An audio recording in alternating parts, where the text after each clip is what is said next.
ካምብሪጅ በካናዳዋ ግዛት ኦንታሪዮ ከቶሮንቶ 200 ኪሎ ሜትር ምዕራብ ላይ የምትገኝ ከተማ ናት። ከተማዋ 150 ሺህ ያህል ነዋሪዎች አላት። ሰሞኑን ከኢትዮጵያ ኦርቶዶክስ ቤተክርስቲያን በተያያዘ የከተማዋ ስም እየተነሳ ነው። በተለይ ካምብሪጅ ቱዴይ የተሰኘው ጋዜጣ አነጋጋሪውን ጉዳይ ከዘገበው በኋላ ወሬው በመላው ዓለም በሰፊው ተሰራጭቷል። በተለይ የጋዜጣው ኦንላይን ዘገባ የብዙዎችን ትኩረት ስቧል።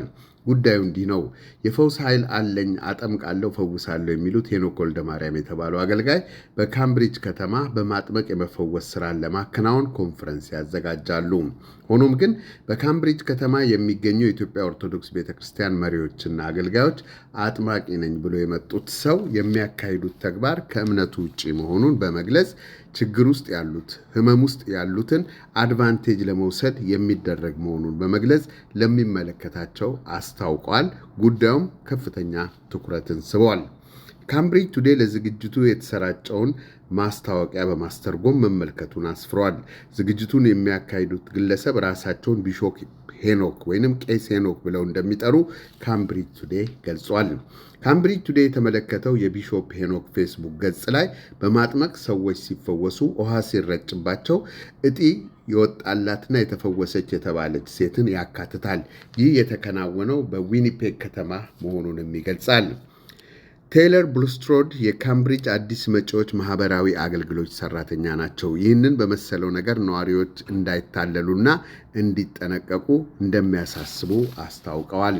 ካምብሪጅ ቱዴይ የካምብሪጅ ከተማ ፖሊስን ስለ ጉዳዩ ጠይቆ ነበር።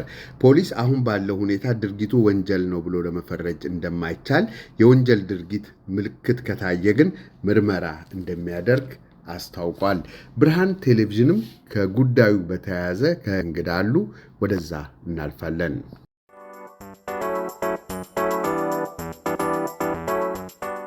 እንችላለን እላለሁ። በተለይ በአሁኑ ሰዓት በሰሞኑም እንዲሁ ቄሲስ ሄኖክ የሚባሉ ከወንድማቸው ከኤዲተር ምንተስኖት ወልደማርያም ሄኖክ ወልደማርያም ወንድማማቾች ናቸው። ኃይለኛ ቢዝነስ ላይ ናቸው ያሉት። የህግ ጉዳይ ነው። ህግ ሁልጊዜ መከበር አለበት። እሳቸውም በሲኖዶሱ በኩል ቢመጡ ብዙ አቀባበል ይደረግላቸው ነበር። በግል ነው የመጡት። ዊኒፔግ ነበርኩ ይላሉ። ዊኒፔግ ግን ማስረጃ አላገኘንም። መጥተው ዩቲዩብ ቻናል ሁሉ አላቸው። እዚህ ኬምብሪጅ ላይ ማለት ከቶሮንቶ 30 ደቂቃ መንገድ ላይ ነው ኬምብሪጅ። እዛ ላይ ፕሮግራም አዘጋጅተዋል። አዳራሽ ተከራይተው ሰይጣን ምናምን የተለያየ ነገር እናስወጣለን ነው የሚሉት። ያን አስመልክቶ ብዙ ቤተክርስቲያኖች ጋር ግንኙነት አድርገን ነበር። ይሄ ነገር እንዴት ነው? ከበላይ ሰው የለም ወይ? አስተዳዳሪ የለም ወይ? ህግ የለም ወይ? ማንም ሰው መጥቶ እንዲያደርጋለው ሲል ህዝቡ ማህበረሰቡን ሲያታልል እንደዚህ በጣም ልክ አይደለም። እስቲ ለማንኛውም አንድ አባት ቄሲስ ቲምብትን በስልክ ላስገባቸው ሞክራለሁ መስመር ላይ ካሉ። እንግዲህ ተመልካቾቻችን በአሁኑ ሰዓት ቄሲስ ቲምብት መስመር ላይ ይገኛሉ። ጤና ይስጥልኝ ቄሲስ ቲምብት፣ እንደምሰነበቱ? እግዚአብሔር ይመስገን። እንግዲህ በሰሞኑ አዳዲስ ነገሮች በተለይ በኢትዮጵያ ኦርቶዶክስ ተዋሕዶ ቤተክርስቲያን ላይ እየተፈጸመ ያለ ነገር አለ። አሁንም ከቄሲስ ሄኖክ ወልደ ማርያም የሚባሉ አባት ከዊኒፔግ ተነስተው በዩቲዩብ ቻናላቸው በቶሮንቶ በተለያዩ ቦታ አጠምቃለሁ አድናለሁ ብለው ካምብሪጅ ላይ ከተመዋል። ለ3 ቀን ፕሮግራም አዘጋጃለሁ ብለዋል። ግን የተለያዩ ቦታ አባቶች ጋር ስንደውል ትክክል እንዳልሆነ ተናግረዋል። ተመልካቾቻችን ቄሲስ ቲምብት የቤተክርስቲያን አባት ናቸው። በዚህ ጉዳይ ላይ ምን ይላሉ? እንግዲህ ያው ይሄ ከቤተክርስቲያናችን ቀኖናዎች የሆነ በቤተክርስቲያን አገልግሎት እንደሚታወቀው ጥምቀትም ራሱን የቻለ አገልግሎት ዘርፍ ነው። በቤተክርስቲያን ስብከተ ወንጌልም እንዲሁ የሚታወቅ የፈውስ አገልግሎት የሚባል ግን በቤተክርስቲያናችን የለም። በሌሎች ትምህርቶች የምንሰማው ካልሆነ በስተቀር ስርዓተ ቤተክርስቲያን ውጭ የሆነ ነው። ግለሰቡም ቀሲስ ሄኖክ የሚባሉት በቤተክርስቲያን መዋቅር ስር የሌሉ አሁን በፊትም በብዙ መልኩ ሲፈቱ የነበሩ ናቸው። ሌሎች እናጠምቃለን ከሚሉ ግሩፖች ውስጥ የሚካተቱ ናቸው።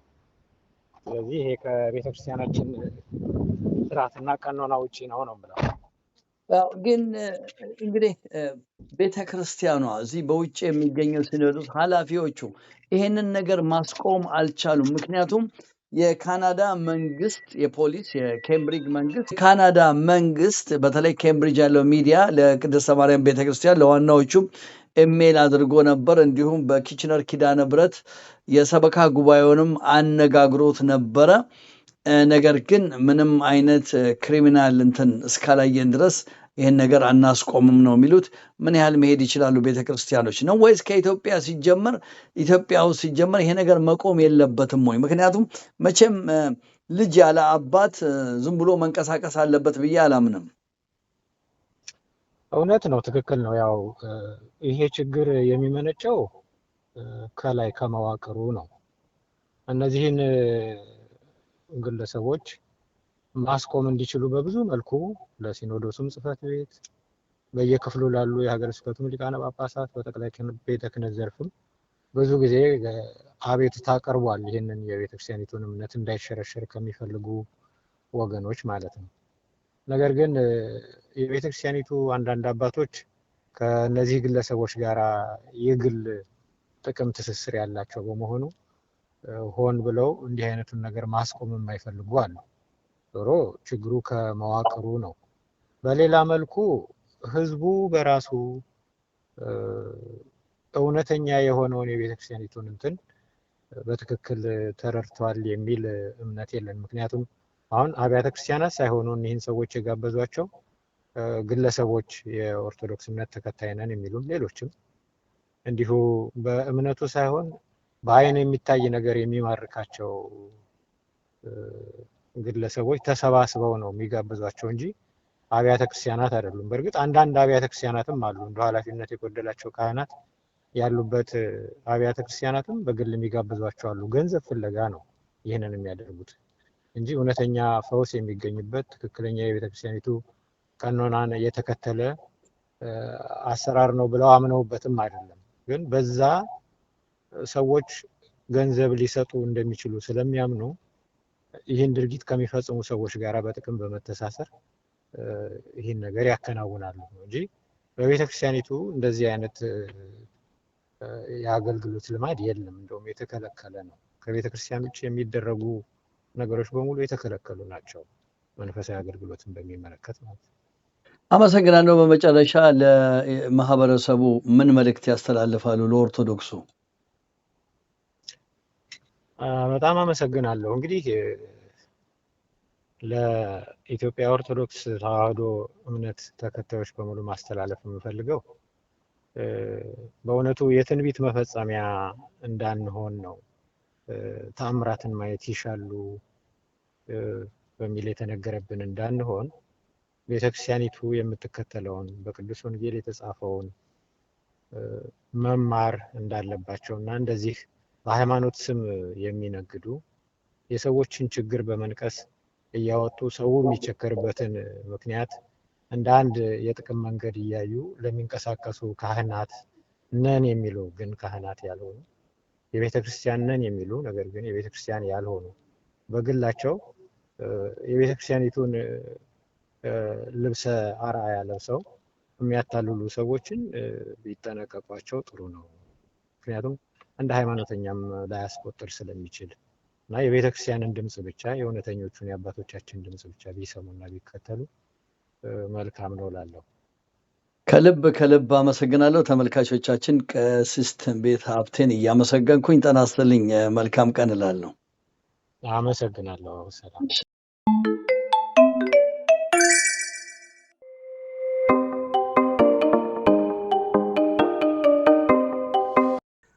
የኪችነር ኪዳነ ምህረት የሰበካ ጉባኤን መስመር ላይ አቅርቤ ያለው እስቲ ምን ትላለህ ተስፍሽ? ጤና ይስጥልኝ ወንድማችን ብርሃን፣ እንደምን አመሸህ? አዎ፣ ደብረ ሲና ኪዳነ ምህረት በመባል አርመው እና ምንድነው የእሳቸውን መምጣት ተከትሎ ከአንድ ጋዜጠኛ ደውሎ ስለ አገልግሎቱ ጠይቆን ነበር። ትንሽ ለየት ያለ ነው። እንግዲህ አንድ የውጭ ሀገር ጋዜጠኛ ይሄንን ጥያቄ ሲጠይቅና ነገሩ ትንሽ ግራ የሚያጋባ ነበረ። ዝርዝር ማብራሪያ ጠይቄው እኚህ የተባሉት አባት በደብረ ሲና ኪዳነ ምሕረት ቅጽር ግቢ ውስጥ አገልግሎት እንደጠሩ እና ክሌም ማለት የሚያደርጉት መንፈሳዊ አገልግሎት ካንሰርን፣ የተለያዩ ነገሮችን ከመፈወስ ጋራ ማብራሪያ ስጠን የሚል ነው። እንግዲህ እኛ ደግሞ በደብራችን ምንም አይነት ፕሮግራም እንደሌለ ነው የማውቀው። ያንን አባታችን መላከ ብርሃናት ቆሞስ አባ ፍሬ ስብሐትን ጠይቄ አይ ምንም የተጋበዘ አባት የለም ብለው ነው ያሉኝ። ይሄንን ነው እንግዲህ ለጋዜጠኛው የነገርኩት። አመሰግናለሁ። እንግዲህ ቄሲስ ሄኖክ ከዊኒፔግ ወደ ቶሮንቶም፣ ሃሚልተንም፣ ኪችነርም ሁሉ ቦታ ኬምብሪጅም ይሄን ፕሮግራም እንደሚያካሂዱ በቪዲዮአቸው ላይ ተናግረዋል። ነገር ግን እኛ በዚህ በቶሮንቶ አካባቢ ቤተክርስቲያኖችን ደዋውዬ ጠይቄ ነበር። ምንም አዲስ ነገር የለም።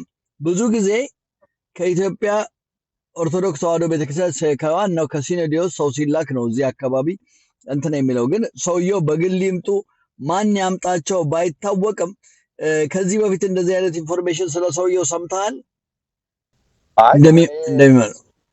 አይ ያለ እኔ ስሰማም የመጀመሪያ ነው። እንዲህ አይነት አባት ስማቸውንም ሰምቼ አላውቅም።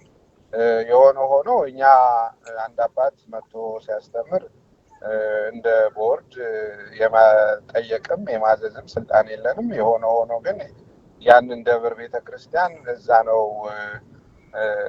ማገለግለው ወይም ደግሞ እዛ ነው ፕሮግራም የሚያካሂደው ብለው ሲሉ ግን ካልሆነ እኛ ጋር አይደለም ነው የምንለው እንጂ ቅዱስ ሲኖዶስ አለ፣ ከቅዱስ ሲኖዶስ ሀገረ ስብከት አለ፣ ከሀገረ ስብከት ወረዳ ጽሕፈት ቤት አለ እና በዛ በተዋረድ ነው ያንን ስልጣነ ክህነትን፣ ፈውስን፣ ትምህርትን ይሄን በተመለከተ ያው ሀገረ ስብከቱ ወይም ደግሞ አባቶች ናቸው ይሄንን የሚያደርጉት። ግን እንደ ቤተክርስቲያን ላያቢሊቲ ስላለ አሁን ብዙ ወንድምና እህቶችም እየደወሉ ይጠይቁን ነው እዛ ነው ወይ ጉባኤው ይላሉ። አይ ምንም የምናውቀው ነገር የለም እና ይሄ ነው።